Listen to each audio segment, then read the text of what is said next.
बिस्मिल्लाहिर्रहमानिर्रहीम अल्लाहुम्मा सल्ली अला मुहम्मद व आले मुहम्मद। 20 अप्रैल 2026 से 26 अप्रैल 2026 जेमिनी यानी बुर्ज जौज़ा आपका ये हफ़्ता कैसा रहेगा, इस बारे में हम बात करेंगे।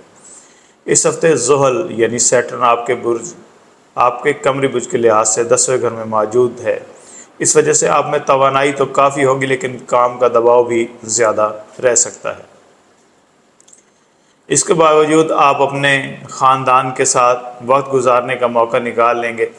घर वालों के साथ खुशगवार लम्हात, अच्छा खाना शेयर करने का मौका भी आपको मिल सकता है। दूसरी तरफ जुपिटर यानी मुश्तरी आपके कमरे बुर्ज के लिहाज से पहले घर में मौजूद है। इसका मस्बत असर ये होगा कि इस हफ़्ते आपके दोस्त और करीबी रिश्तेदार माली मुश्किलात से निकलने में आपकी मदद कर सकते हैं।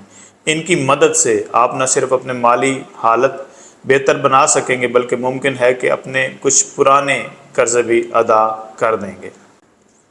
ख़ानदानी मामलात के हवाले से एक बात का ख्याल रखना बहुत ज़्यादा ज़रूरी होगा। कभी बैरूनी लोगों की गैर ज़रूरी मदाखलत आपके और आपके घर वालों के दरमियान तनाव पैदा कर सकती है। इसका असर आपके लहजे और बातचीत पर भी पड़ सकता है, इसलिए सब्र और समझदारी से काम लेना बहुत ज़्यादा ज़रूरी होगा। पेशेवराना ज़िंदगी में इस हफ़्ते आपको अपनी पसंद का कोई काम या कोई प्रोजेक्ट मिलने का इम्कान भी बना हुआ है, लेकिन एक अहम नसीहत ये है कि जल्दबाजी में काम ना करें।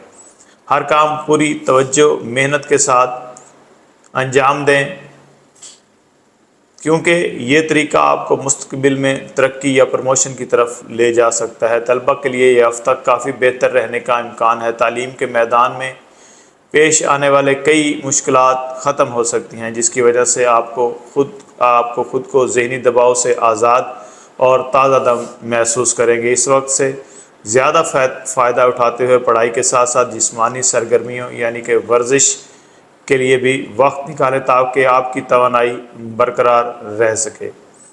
अगर आपके सदक़ात की बात की जाए तो वेडनेसडे यानी कि बुध के दिन आप किसी भी पीली चीज़ का सदका लाजमी दिया करें। अगर आप अपना जायचा बनवाना चाहते हैं या फिर आप अपना कोई भी रूहानी मसला हमसे डिस्कस करना चाहते हैं, तो आप हमारे व्हाट्सएप नंबर पर या फिर हमारे इनबॉक्स में मैसेज करके हमसे रब्ता कर सकते हैं। आपका बहुत शुक्रिया। अल्लाह हाफ़िज़।